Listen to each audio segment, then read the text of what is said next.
Hello everybody, welcome to Trainer Gaming. My name is Jackson Trainer. Now let's get to gaming. Today we are playing Divinity 2. I've had this game for quite a while now. I've been playing for about 10 hours with my friend Alex, and you might know him as Impunction. Now, one thing that I'm definitely going to probably do is play this through on this, and then play on stream with him. You'll see that every time we play, you won't miss a single minute of it as long as you have, as long as you keep up with the stream. I'll post the stream in the link to the stream in the video. I'm on Twitch, same name on this as this channel, and what we're going to do today is we're going to figure out our character, and I really enjoy the Enchanter. It's a really fun class.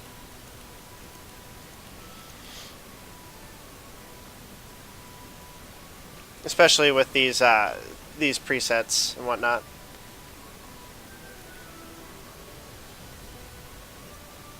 Now, one thing I would definitely suggest doing is probably play a custom class. There's different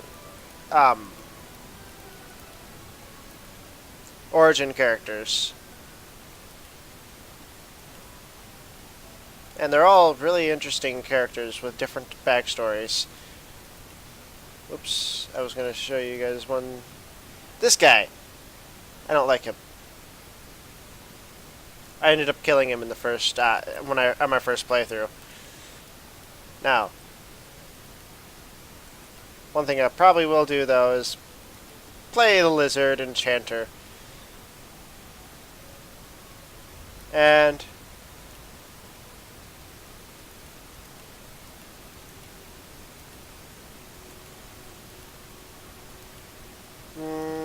probably have this color. I have no idea exactly what I want to do, but ooh, not that one. It's an okay color or look.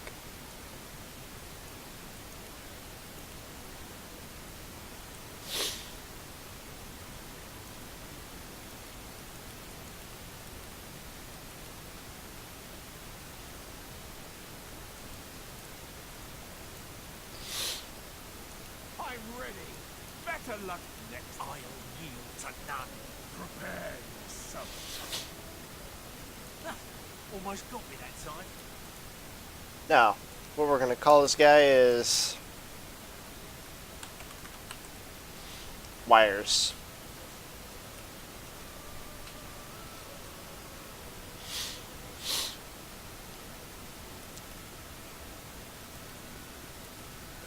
Whenever you're building a enchanter of any sort, I would probably suggest putting some into your intelligence and memory, not necessarily constitution.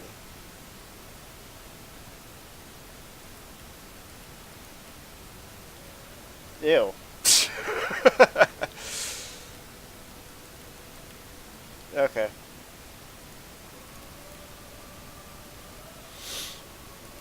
I have a massive glare on my screen, so I can't see very much.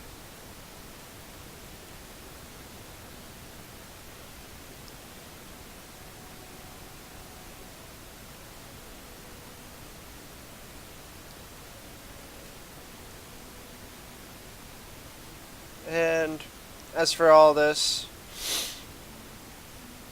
I definitely probably would suggest having Lore Master. You can identify items if you have a magnifying glass, and everything else should probably be good.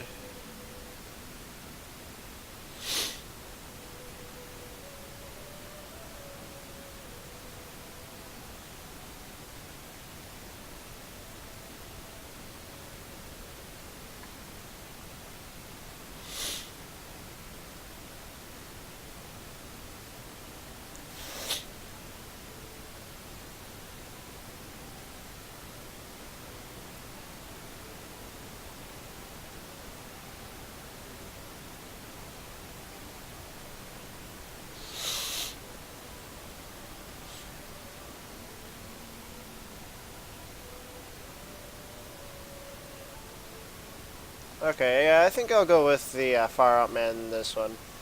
And you can choose two tags that you end up having in the beginning.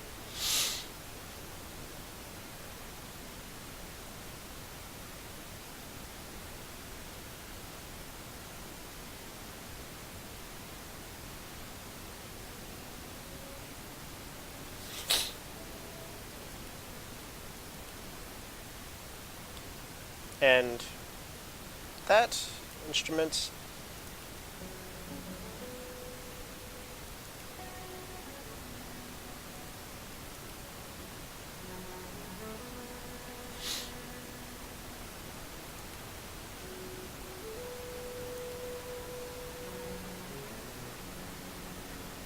Alright, I think we're about ready to play this. I'm going to stay quiet because I think there's going to be a cutscene right off the bat.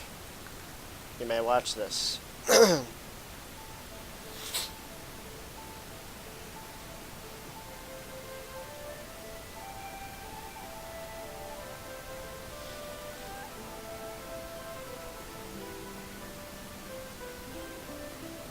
all happened like I knew it would.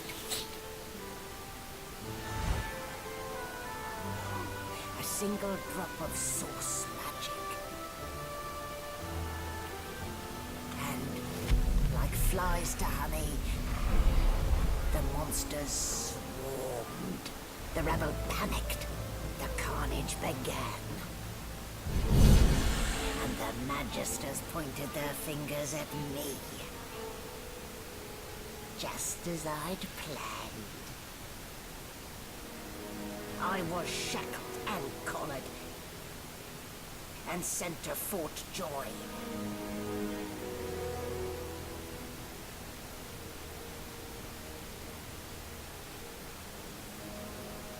I'd come here to kill Godwoken.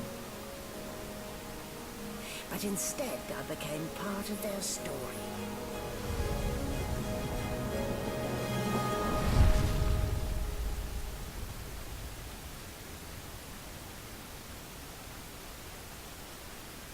Pretty good game, and I love the story that goes behind it. There's a lot of loading that happens, though.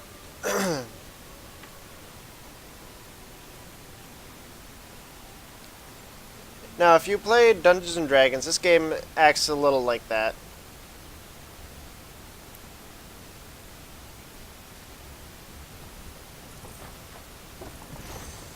You'll notice that you're right here. There's other beds. If you were to, you can also play multiplayer in this game. Wasn't a dream after all. Oh. Speaking.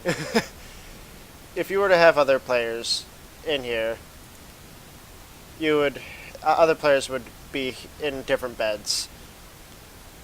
You can have up to three other players to play with you and and play this whole entire game pretty well.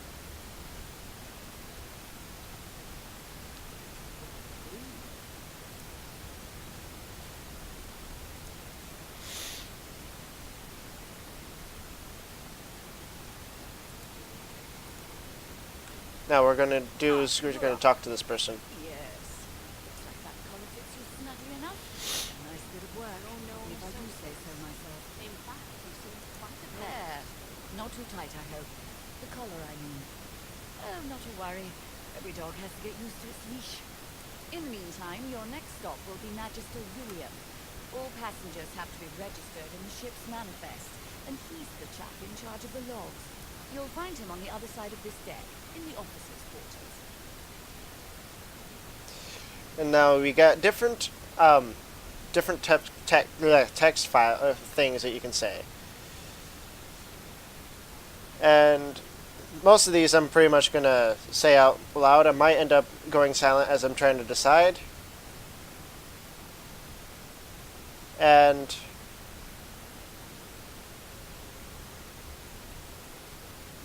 pretty much what I'm going to say is based on how I feel. What is this place? Seriously. This is a ship. It floats on water. It is a vessel that allows us to travel the sea. Index fingers pressed to her lips, she pauses a moment to give you a scrutinizing gander. My word, you do seem a bit befuddled, don't you? Perhaps I was a bit too generous with that sedative. Oh well, I'm sure you'll soon gather your wits. Most likely. Eventually. In the meantime, all you need to know is that we're en route to Fort Joy. A new life awaits. And if you were a particularly good boy, perhaps a cure as well. An end to Source. For good.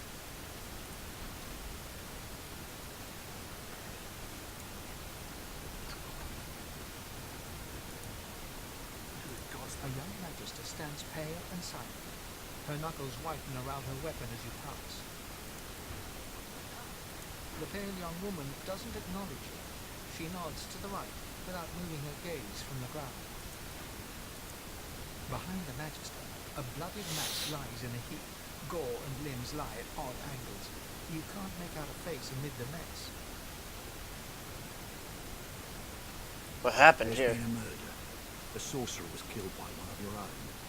Lucky you were busy getting your collar fitted at the time, or you'd be a suspect like the rest of them.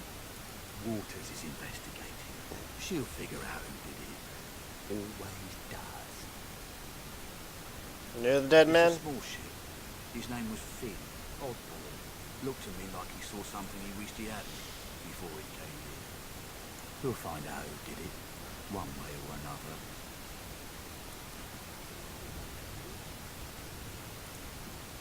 Ugly sight, isn't it? Bones me up this happened under our protection. We're extremely lucky no Voidwalker followed the source that did this. They let me so close to this She looks place. up at you with a mirthless smile. I was on duty in your room when the murder happened. You were asleep the whole time. And even still, you're one of the only indisputably innocent people on the ship. Unless you can commit murder in your sleep, of course.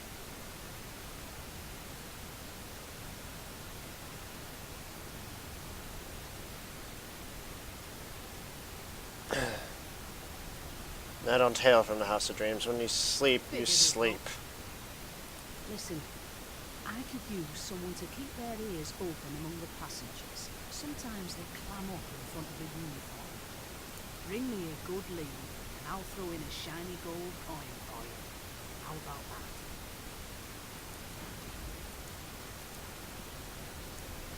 No known associates. In fact, quite a scallywags. Ah, there you are. Husband, would you please tell this very charming gaggle of little brat-like babes that I am by no account this loathsome woman, nor do I sing, in fact. I'm deathly allergic of... Who's The Lusa? young woman seems about to raise her hand, but quickly remembers herself and nods pointedly at the excited children. Who indeed? Why, my name is, Madame Josephine Gribbles de Blue. The children break out into giggles. I say, it is. Her pinched face cracks into a great grin as she shoos the children away from her with a laugh. Yeah, okay, count me out. Go on and git, and maybe I'll sing you something when I'm good and ready. She turns to you, dark-eyed and dirty hair, and smiles frankly.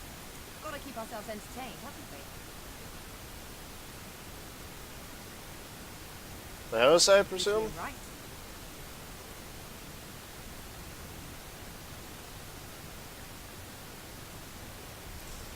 Know anything about the murder? Try not to find anything out either. Ignorance is bliss. The utterer, the better.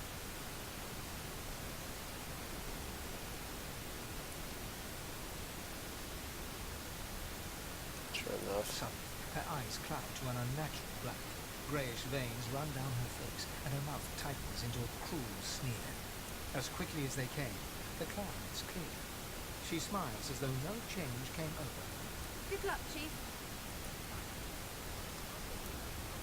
I like how she is.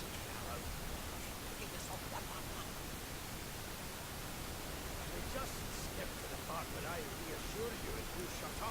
A broad dwarf sits totally upright on a bench, eyes closed, palms face out on his knees. His beard is a cascade of meticulous plaits, each one braided through with golden medallions. He raises an eyebrow as you approach, but doesn't open his eyes. Listen up, boy. You hear that? A shout, of course. A wave of sound washes over you. The unintelligible tone of your shoulders, the groaning of wood from floor to ceiling, the boom, crash and crackle of waves around you, complaints from the sea itself. And It's moaning like a sick man. sick as a leper's cat. But the state of it, I'd say she's being cared for by a bunch of beardless babes who never loved anyone but their own mums. I love this guy. The way he speaks. But there's more. Listen close. I'm gonna listen. Just like that. Squeak. Aha! His eyes snap open as his countenance breaks into an expression of joy.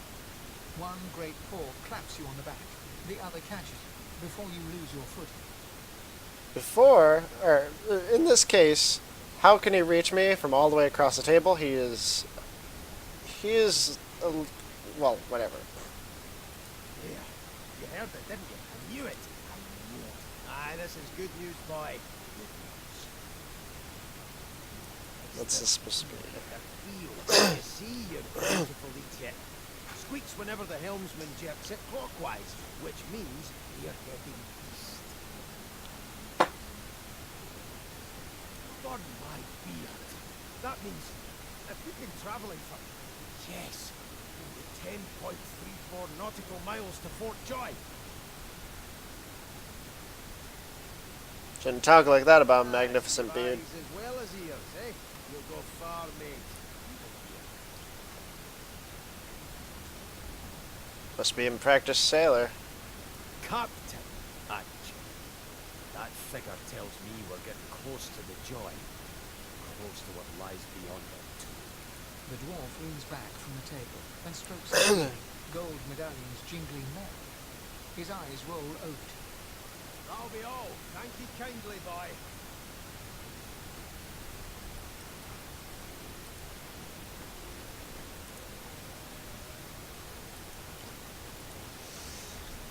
And then here's the Red Prince. Well, well, what have we here? A fresh face in this stale hell.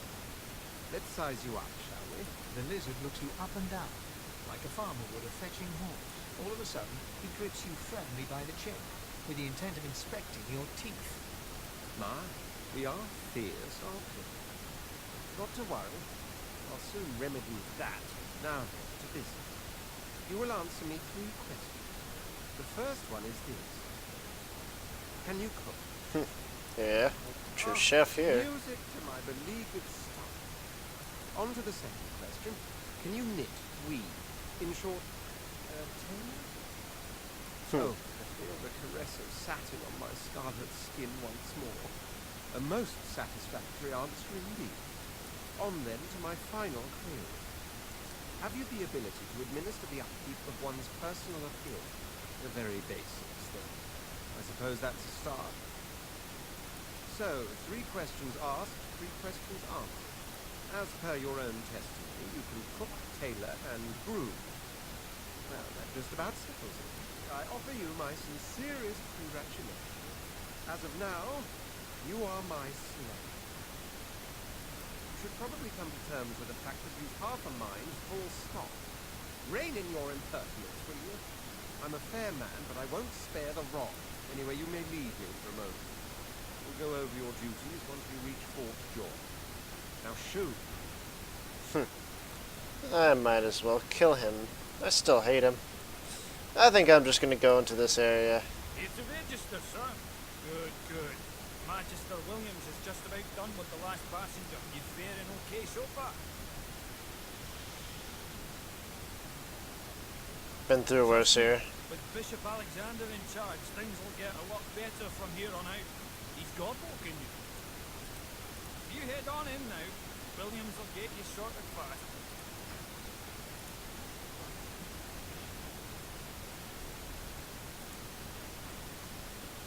Standing at the center of the room, you spot a sorcerer haughtily eyeing a pair of nervous-looking magisters. They keep their crossbow trained upon her as she's being interrogated by the officer. So you admit it then? You murdered that poor fella? Yes, I did. But of course, that was only the beginning. She turns her head and looks you straight in the eye. There are others whose lives must end. Good God, the woman's mad. You there, sorcerer, go and fetch Magister Siwan. We need to do more to collar this maniac. We need to shackle her hands and feet.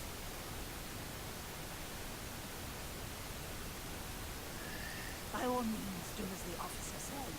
But you had better hurry, because She reaches for her collar and simply removes it.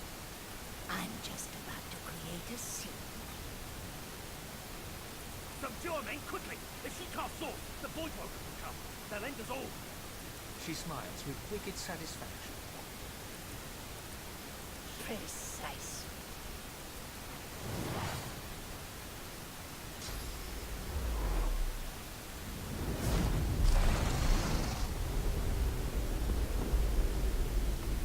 Now that's an unavoidable thing to have happen. In the meantime, I think we'll leave this episode off here. Thank you all for watching. I will return from this exact spot.